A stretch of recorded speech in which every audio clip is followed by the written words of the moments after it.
Welcome to Sinful's Horror Stories. Tonight's video features true scary stories sent in from viewers like you. Sit back, relax, and stay sinful. Story number 1. The first story I would like to share regarding public transportation happened last year in 2019 around March. My mother has worked for RTD and driven the bus on and off for the last 10 years. And during that time, my brothers and I would occasionally go ride with her. We had done this plenty of times and never encountered any problems with weirdos or people in general. One day we decided to ride the bus and the sun just went down. My brothers and I were sitting in the back of the bus and weren't really paying attention to the other passengers till we picked up on this man with a mask on. He caught my attention and told my brother to look over at him. I could just sense something was wrong and he just gave off a negative, creepy energy. He was covering his face with a mask and had a hat on. He was completely in disguise. As the bus keeps coming to stops, more and more people get off, and before I know it, it's just him, my brothers and I, and my mom, the driver, and one more passenger who was an older lady. What caught my brother's attention was the man moved closer to my mom and went to sit closer by her. This may sound normal, but it was most definitely not. As soon as he moved towards the front of the bus, my brother saw him pull something shiny out of his duffel bag, and he went into fight or flight mode. My brother went and stood at the front of the bus because he didn't know what the man was going to do. I was confused as to why he went up there, so I texted him and asked him what was wrong. He replied and said, "He has a knife." My heart dropped. I instantly started getting my bag ready and woke up my little brother who fell asleep. I didn't know what was going to happen, but I just wanted to be prepared. 5 minutes passed and they seemed like the longest 5 minutes of my life. The man gets up and stands next to my brother. I'm clenching my fists at this point and ready to call the cops. Then he ends up getting off the bus and shoulder checks my brother. What a sign of relief. I could feel my body loosen up from how tense I was. I went up to my mom and stood next to my brother and told her that the man had a knife and was playing with it. She was in utter shock. The older lady who was on the bus also saw the knife and told my brother she felt safer once he went to the front of the bus. I don't really know what the man's intentions were. I just know it's inappropriate to pull a knife out on public transportation. Once we got home, my mom said a million things we could have done, like told her to stop the bus. She wouldn't have asked questions. She just would have known something was wrong. Side note, when we ride the bus, we absolutely cannot make it known that we know my mom or call her mom, so that is why we acted as discreetly as we could in this particular situation. The next incident happened 4 days ago and my mom was alone. She noticed that the same man kept getting on and off of her bus all day long. My mom didn't know anything of it because there are new rules due to the coronavirus. The bus fare is free to anyone. You must enter the bus through the back door. There is a chain in the front of the bus that you can't pass, and you must sit in the back. Anyways, my mom pulls into park and ride and takes a 5-minute break. All of the riders get off the bus at this time.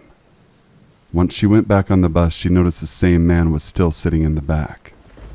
I forgot to mention the man was wearing a mask. So my mom takes off from the park and ride and pulls in onto the street. She then notices the man is standing up and by the back door of the bus, so she proceeds to ask him if he wanted to get off. He said no. She thought that was weird but continued to drive. Out of the corner of her eye, she noticed the man was moving closer to her, and this made her drive slow because she did not know what he was doing and wanted to be cautious. The man then grabbed the poles that are on the ceiling of the bus to hold and jump over the chains and was inches away from my mom. At this time, she completely stopped the bus, grabbed her phone, and got off to call dispatch. She told them to have the supervisor that was at the park and ride down the block come to her bus because there was a weird man acting erratically. She didn't know what he was going to do. While she was on the phone, he got off the bus and walked into the night. This incident really shook my mom. She says in all of her years driving the bus, she's never felt in danger more than she did that night. Story number 2.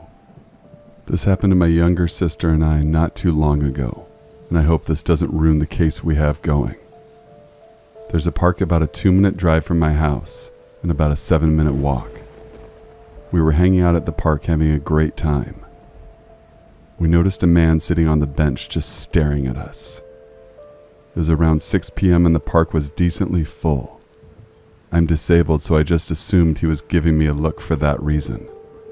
It's a pretty normal occurrence, and I've even had people tell me I'm too young to be using a cane, or to stop faking it. After a while, we left the park and went home. About an hour and a half goes by and we noticed her phone was missing. We couldn't find it anywhere and decided to go back to the park to look. At this point, it was dark and kind of foggy, but I've walked through this park a million times at night to go graffiti down in the storm drain a little bit away from the playground. It was 8:30 p.m. and we got out of the car to look where we sat the entire time. It wasn't there, so we went back to the car to look there. We opened 3 of the 4 doors and turned the lights on in the car. All of a sudden I had a sense of danger go down my spine and strike me at the core. I told my sister to get in the car and lock the doors, and she did. We sit there for a little while.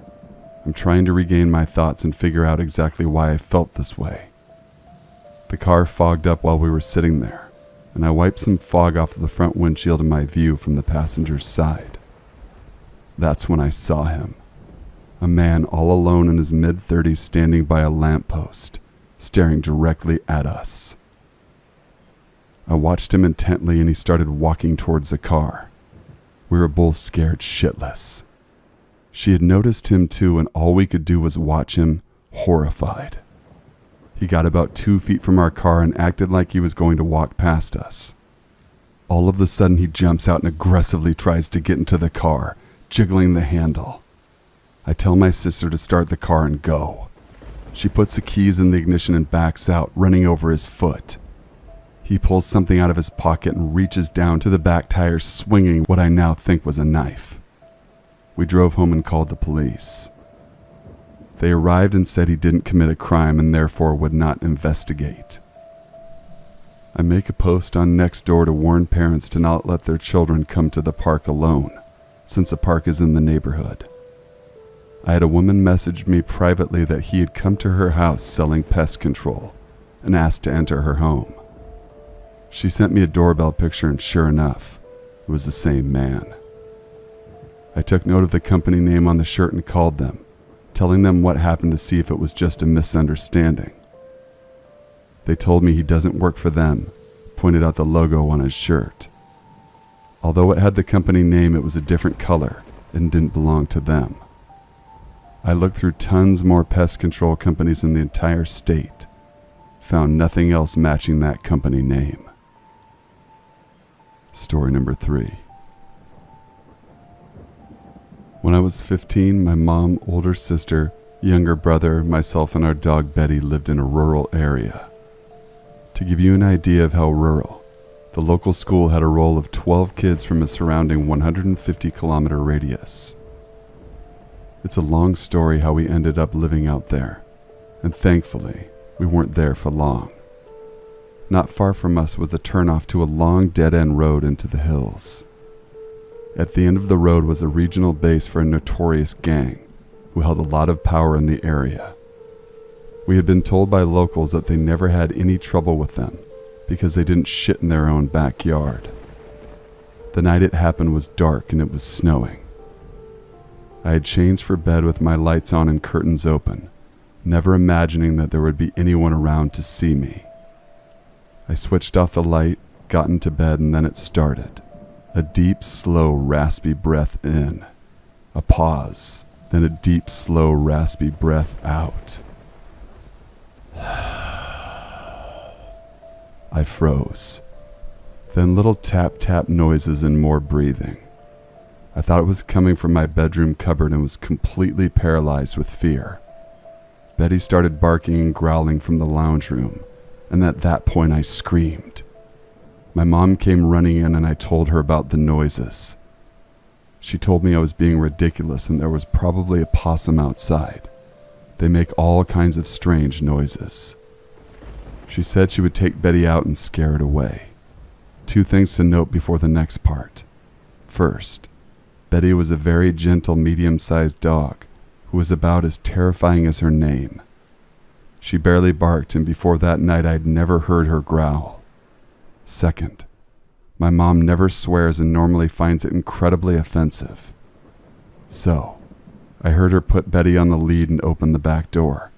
Then I heard simultaneously Betty making the most aggressive noises I've ever heard from an animal, and my mom screaming, "Who the fuck are you? No, no!" A scuffle, then a loud slam. I ran into the corridor and could see my mom pale and terrified, and Betty with her teeth bared, snarling and trying to get to a man on the other side of the glass door. The man was huge, covered in blood with a disfigured face and a look in his eyes that was just, trying to think of the right word, evil is close. I guess you could say that it was obvious he meant us harm.